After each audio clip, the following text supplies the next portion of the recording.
Baik, terima kasih. Ini ada pernyataan bahwa tidak semua bid'ah sesat itu bagaimana?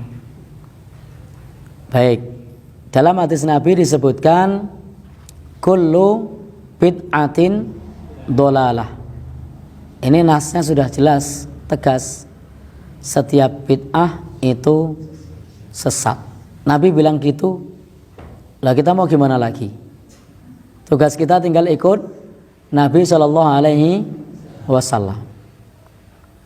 Dan memang nanti dalam kaidah usul fikih itu ada bagian am, ada bagian khos. Kalau menemukan dalil khos yang menyebutkan ada bid'ah yang tidak sesat, ya mana dalilnya? Kan tidak ada. Contoh dalil umum, lalu kemudian ada dalil khusus. Allah menyebutkan wa ja'alna minal ma' kulla syai'in hayy. Dan kami menjadikan dari air semua yang hidup, umum. Lalu ada dalil khusus dari Nabi dari Al-Qur'an. Dari Al-Qur'an mengatakan wa ja'alna minal ma' kulla syai'in hayy. Kami jadikan dari air semua yang hidup. Lalu Al-Quran menyebutkan manusia diciptakan dari tanah. Kemudian jin diciptakan dari minaris samum, dari api. Kemudian malaikat diciptakan dari cahaya. Maka yang Allah sebutkan itu namanya khusus. Maka yang Allah sebutkan ini dari cahaya itu khusus, malaikat dari cahaya, bukan dari air. Kemudian yang Allah sebutkan lagi apa tadi? Manusia diciptakan dari tanah, berarti manusia dari tanah. Kemudian disebutkan lagi jin dari api, jin dari api. Selain yang disebutkan, maka itu diciptakan dari air. Nah, sekarang di sini Rasul bersabda setiap bid'ah itu sesat. Nah, lalu mana dalil yang menyebutkan kalau ada bid'ah yang tidak sesat? Nah, kalau sarana prasarana itu tidak masuk bid'ah. Jadi sarana prasarana itu bukan bid'ah, karena bid'ah itu dibatasi dalam ranah ibadah. Nah, maka sarana ibadah itu bukan bid'ah. Ya, itu bukan bid'ah. Sehingga bid'ah itu adalah dalam konteks ibadah. Maka naik pesawat ketika pergi haji itu bukan bid'ah, itu sarana, itu dunia itu. Nabi sudah bersabda tentang masalah dunia. Apa sabdanya? Antum a'lamu bi umuri dunyakum.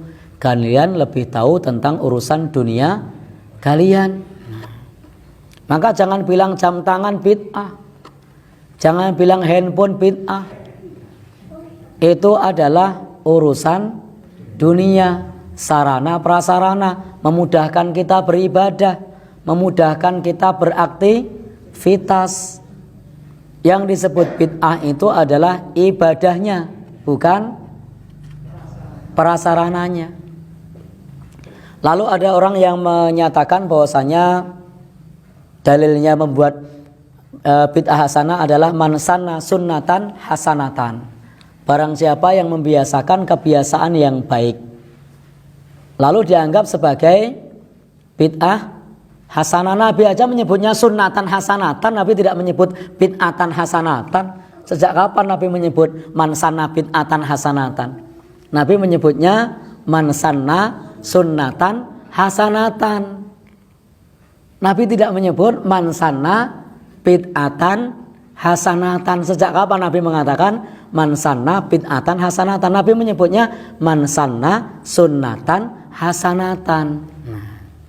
Barang siapa yang membiasakan kebiasaan yang baik, sunnah hasanah, dia menunjukkan kepada kebiasaan yang baik, sunnah di sini. Falahu mislu ajru man amila biha.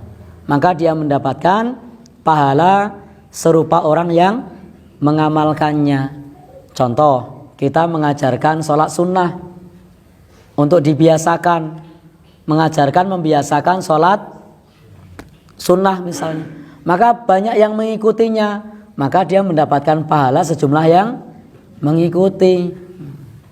Dia menyampaikan tentang sunnah Nabi, sunnah qiyamul lail, dia sampaikan, banyak yang mengikuti, maka pada saat itulah pahalanya mengalir. Ini sunnah hasanah.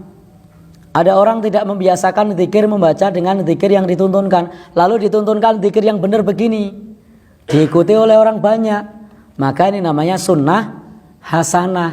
Nah, ini bukan dalil untuk membuat perkara baru di dalam beragama. Di dalam agama itu, dalam masalah ibadah sudah jelas mana yang beliau contohkan dan mana yang tidak beliau contohkan. Maka kerjakan yang ada perintahnya, kemudian kerjakan yang ada tuntunannya, kerjakan yang ada contohnya. Ada perintahnya, ada tuntunannya, ada contohnya, silahkan dikerjakan.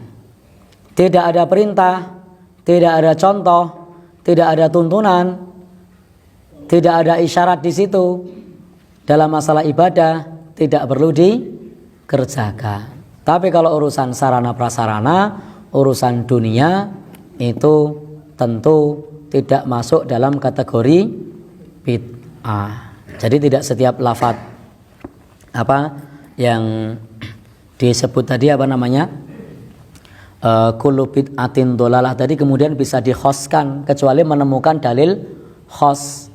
Jadi kalau dalilnya umum, ya kita sifati umum. Umum dalam masalah apa? Dalam masalah ibadah. Kenapa? Karena Nabi menjelaskan kalau masalah dunia, antum a'lamu bi umuri dunyakum, berarti urusan dunia tidak masuk, Nabi kecualikan. Nabi mengatakan kalian lebih tahu tentang urusan dunia. Tapi dalam masalah ibadah Nabi menyebutkan kullu bid'atin dholalah. Jadi Nabi mengatakan yang berbeda. Dalam urusan agama Nabi bilang kullu bid'atin dholalah. Dalam urusan dunia Nabi mengatakan antum a'lamu bi umuri dunyakum, kalian lebih tahu tentang urusan dunia kalian. Bahkan dalam hadis lain juga disebutkan man ahdatsa fi amrina hadza ma laisa minhu fahuwa raddun. Barang siapa yang membuat perkara yang baru dalam urusan kami ini. Nabi diutus untuk apa? Untuk umat kita, untuk mengajarkan kita untuk ibadah, akidah. Termasuk di dalamnya dalam perkara-perkara muamalah, selama tidak dilarang boleh. Tapi dalam masalah ibadah itu tidak hanya memperhatikan larangan, tapi juga harus memperhatikan ada tuntunan. Bisa tidak ibadah dilarang? Bisa. Dalam ibadah itu bisa dilarang. Contoh Nabi melarang untuk puasa Idul Fitri atau Idul Adha. Maka ibadah itu tidak hanya dilihat larangan, tapi ada tidak tuntunannya. Andaikan ibadah itu yang dilihat hanya karena tidak ada larangannya boleh, agama ini akan rusak. Nah, kalau saya sholat subuh, duhur, asar, maghrib, isya, saya rapel, boleh tidak? Ada larangannya tidak, pertanyaan saya? Tidak ada, Nabi tidak pernah melarang rapel. Tapi apakah boleh? Tidak boleh, karena tidak sesuai tuntunan. Nah, kalau sholat saya bolak-balik, boleh tidak? Ada larangannya tidak? Tidak ada. Apa kalau tidak ada larangannya boleh saya bolak-balik?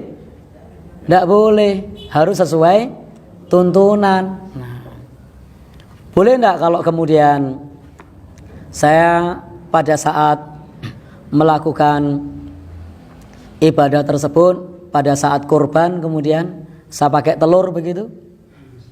Ya. Ada larangannya? Nabi melarang jangan kurban pakai telur, itu ada larangannya enggak? Enggak ada. Tapi apa kalau enggak ada larangannya boleh? Enggak ada tuntunannya. Jadi tidak ada tuntunannya. Sehingga dalam masalah ibadah itu selain memperhatikan larangan, juga memperhatikan tuntunan. Tapi kalau urusan dunia, yang kita perhatikan adalah ada larangannya atau tidak. Kalau ada larangannya, tinggalkan. Wallahu alam bishawab.